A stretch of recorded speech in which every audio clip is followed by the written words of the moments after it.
Many women have other underlying issues that cause the miscarriage and will cause more miscarriages if it's not taken care of.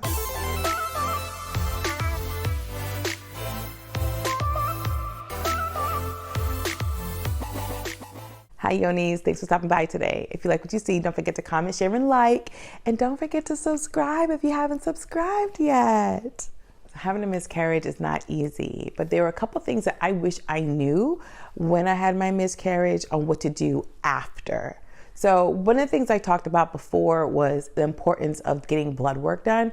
And many times if this is your very first miscarriage, they may tell you, particularly if you're early on, like in the first trimester, that these things happen. 1 in 2 women miscarry, and they don't want to do blood work. If you're not concerned, and don't worry about it, but you absolutely could ask for blood work just to see what's going on. The reason why I bring this up is because many women have other underlying issues that cause the miscarriage and will cause more miscarriages if it's not taken care of, which is why I stress this. I've had 3 miscarriages, and I wish at some point prior to the 3 that I would have gotten some blood work done prior to this. By the 3rd one, that's when my doctors were like, okay, we've got to take a look at what's going on. Well, duh.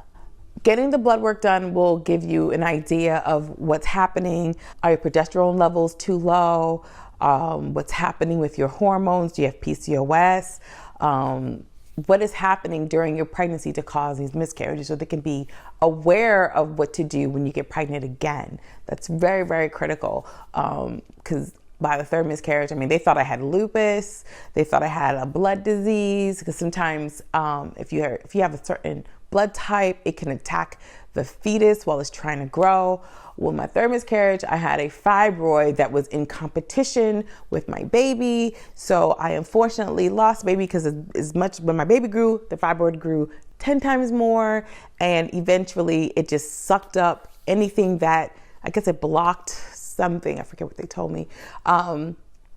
It basically blocked my baby from getting the nutrients from me to the baby, and the baby couldn't survive. So I then had to go have surgery and then have to have the fibroid removed, only for a couple years later for me to have the fibroids come back. But they told me that the surgery is to remove this fibroid, but it doesn't necessarily mean that they're gone forever. They're likely to come back in a couple of years. And I didn't do the necessary research on what to do to prevent them.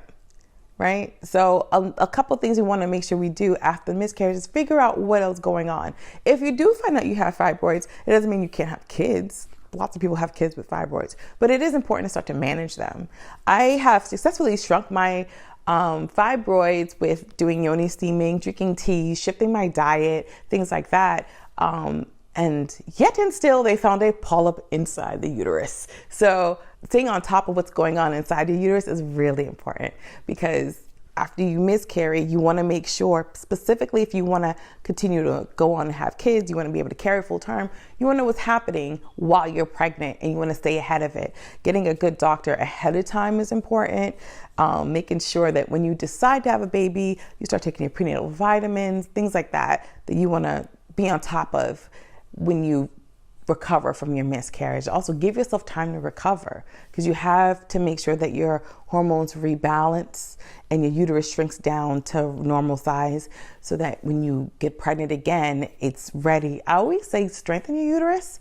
The best way to strengthen your uterus is to Yoni steam for sure. Do womb detoxes, such as castor oil packs. They help detox the liver and the kidney and prepare and strengthen the uterus.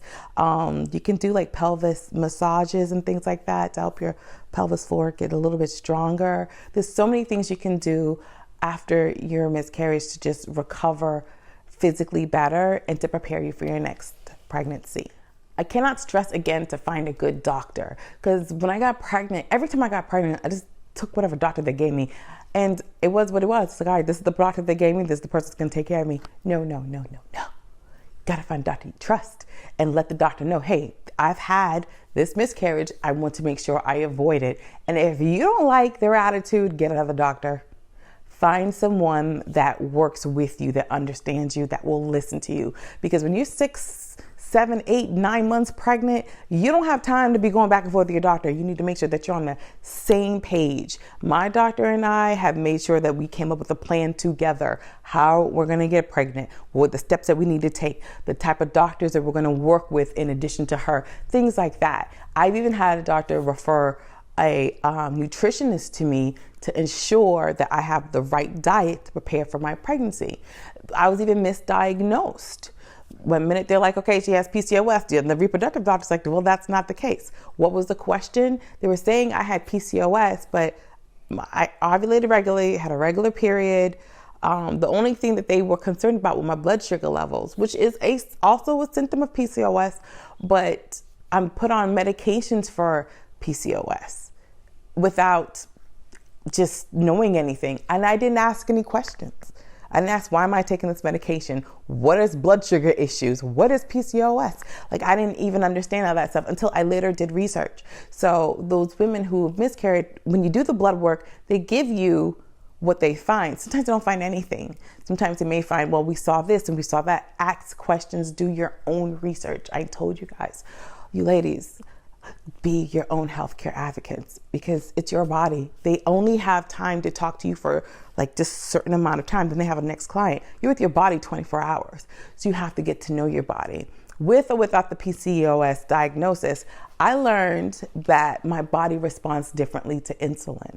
So while I'm not diabetic, when I eat too many carbs, I do notice that I can get a little puffy quickly, and it's not a gluten. I do have a gluten sensitivity, which has a lot to do with it if I'm stuffing my face with carbs. But my body does not digest carbs the way that it may normally did back when I was a teenager, or if ever, or somebody else's body that digests carbs easily. So I had to figure out what I eat, how my body responds to it, and then stick to a diet that works for me. I can't be on a vegan diet, because then I need a little bit more protein. And while some vegans will say, well, there's plenty of protein in plants, it doesn't work for me. So I do choose to eat more lean meats, fish, things like that. And I may stay away from red meats, things like that. I find what works best for me. And you have to find out what works best for you, specifically after a miscarriage. If they found that you've had some fibroids and they're suggesting surgery, ask about where the fibroids are located. Are there any other hormone techniques you can to shrink them before they cut you open?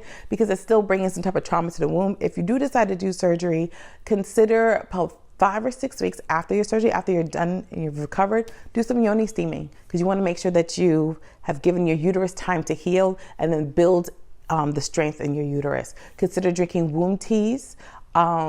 They're very helpful for strengthening your uterus and your whole entire womb period. They're just really good for that. Also helping with detoxing the liver and kidneys, which go hand in hand with fertility, and making sure that after your surgery, you're just a little bit more balanced, figuring out how to change your diet prior to getting pregnant again.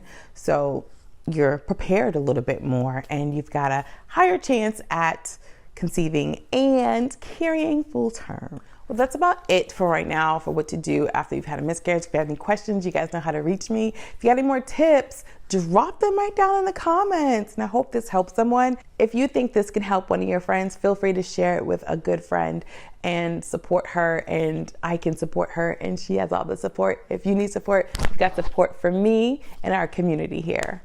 Happy healing.